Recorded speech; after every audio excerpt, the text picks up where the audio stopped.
Hey Dimitri, my name is Thad Johnson. I want to thank you for coming to camp. We're going to look at your video here, take a look at a couple things. First thing we're going to look at is your balance position, the direction to home plate, your release of the baseball, and then take a look at your follow through. So first off, um, I want to go ahead and we're going to put you right into the as you go to the balance position. When you come up to the top here and you're stopped, you're in an excellent position to start. Okay, we're gonna draw this line up here from your foot, and as you can see, I mean, you're in a very good, your posture is nice and sound, stable at the top of the delivery. The one thing I would like to see is for you to, as you lift your leg, okay, you're lifting your leg straight up, and your leg right here is coming straight up. I would like to see at some point your weight, okay, your weight move back just a hair. So if I get rid of these lines here, I'd like to see your foot come from the start position, and I'd like to see it just your weight almost kind of come up in a diagonal a little bit. So when you start, your knee should move on and keep moving into that diagonal position. What this is going to do is going to help you to just maintain weight on your backside a little bit longer, because what we're going to look at here in a minute is your direction of home plate, and when you get started, your weight is just going to start going forward way too early. Okay, and the key to pitching, outside of keeping it, balanced throughout the delivery, is keeping your weight back until you release the baseball. And what you're going to see here, Dimitri, is on your direction to home plate. Okay, you put your foot back on the ground here, and you start. This all looks good. You're traveling forward. You're in a good straight line. You know, one key that one of the things that we look at is for you to stride towards the catcher, okay, towards home plate. You're pretty close, okay, to being on that line. Ideally you would like to be a little bit further to the right on your plant foot or on your stride foot. So, but we're talking about a matter of inches right here, and that right there, a great drill to work on that would be a T-line drill where you get yourself on some dirt. As you can see, I have a line here drawn on the ground. You would then draw that line in the dirt in front of you, and then draw another line behind you from your starting point, and you just work on your pitching delivery, and you work on trying to step on that line. And the more times that you can step on that line, you're just going to start, your mind is going to start remembering that, and it'll basically become a learned skill.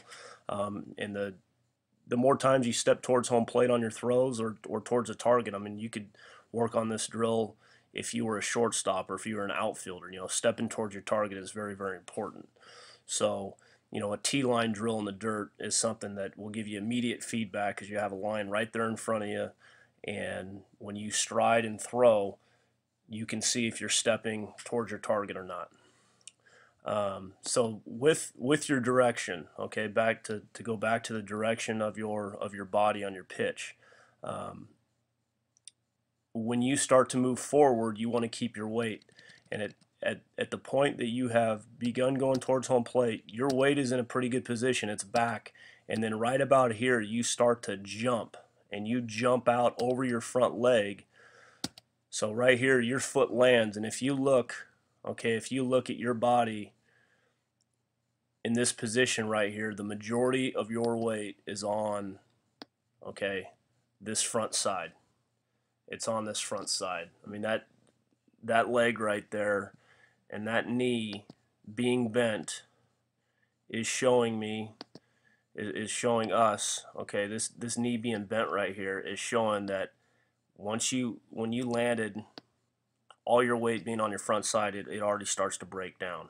Okay, and as you can see, your leg, your back leg, which would be your drive leg, you have begun to drive and it's already started to flex, get flexed out. This position where your leg is should happen at the release of the baseball. And as you can see, when we go forward and you release the baseball, that weight's already gone to the front side, so you start dragging your back leg and you really have nothing to push off of. Okay, so when you release the baseball, all your weight is now on your front side. You're really leading with your elbow, because your weight has gotten forward so much that, as you can see, you're no longer connected with the rubber, and that's a huge thing. Everybody's back foot is going to move slightly off the rubber. Some guys drag; it'll slip off to the side sometimes, come up in the air, and as you can see, you got a huge distance between that rubber and that foot. A great drill would be to get yourself into a position of where you're at when you release the baseball. Put your foot on the rubber and just lock your feet down and just work on rotating and releasing the baseball towards a down target, towards a catcher, while keeping your feet on the ground, keeping your weight back. And that's just going to kind of, force your brain to start remembering that position, and hopefully it'll start to correct itself over time and work.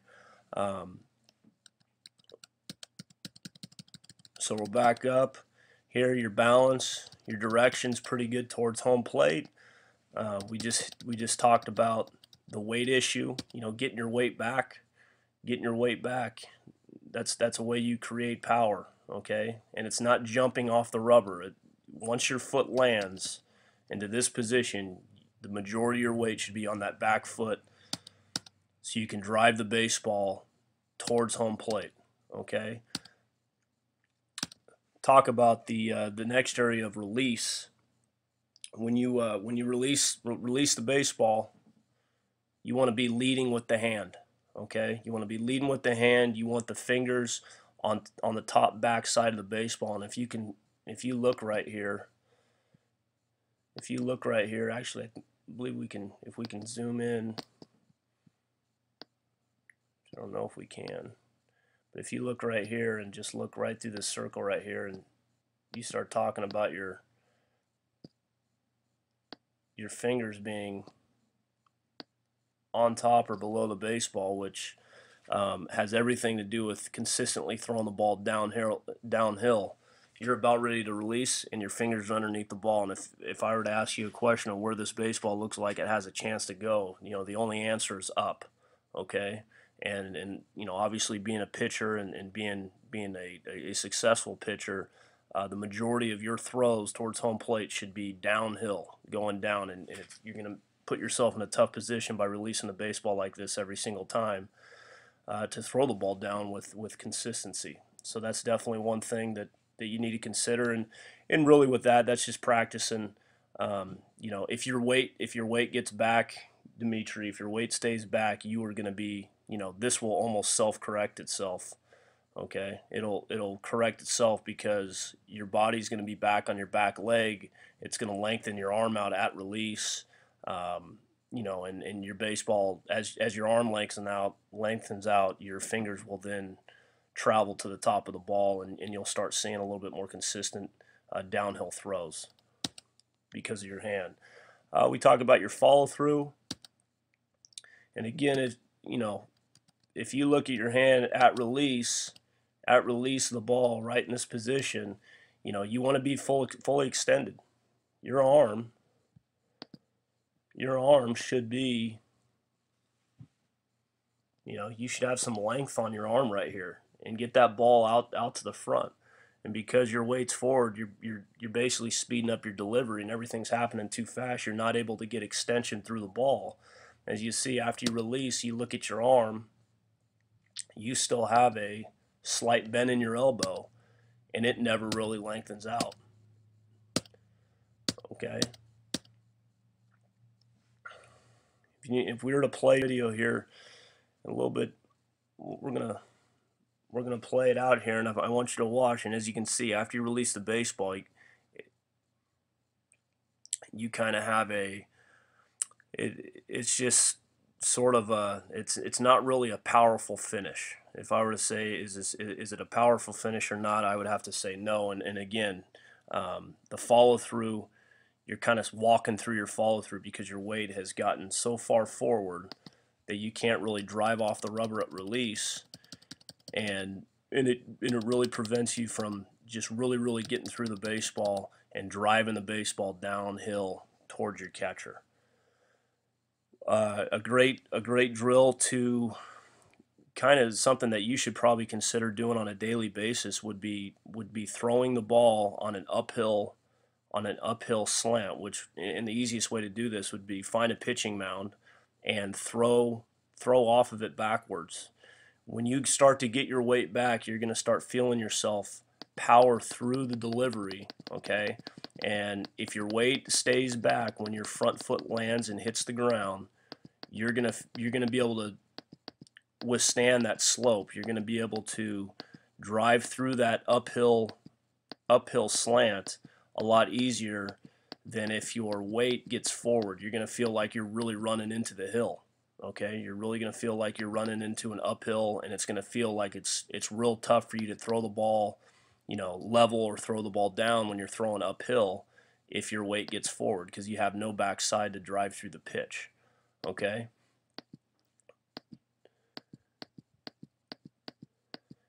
And what you'll see is if you do this well, you're going to be able to see yourself basically rotate around this line. Okay, you'll be able to see yourself rotate around this axis right here, as opposed to moving through it. You'll release it. You'll release a baseball. Your hand will follow through.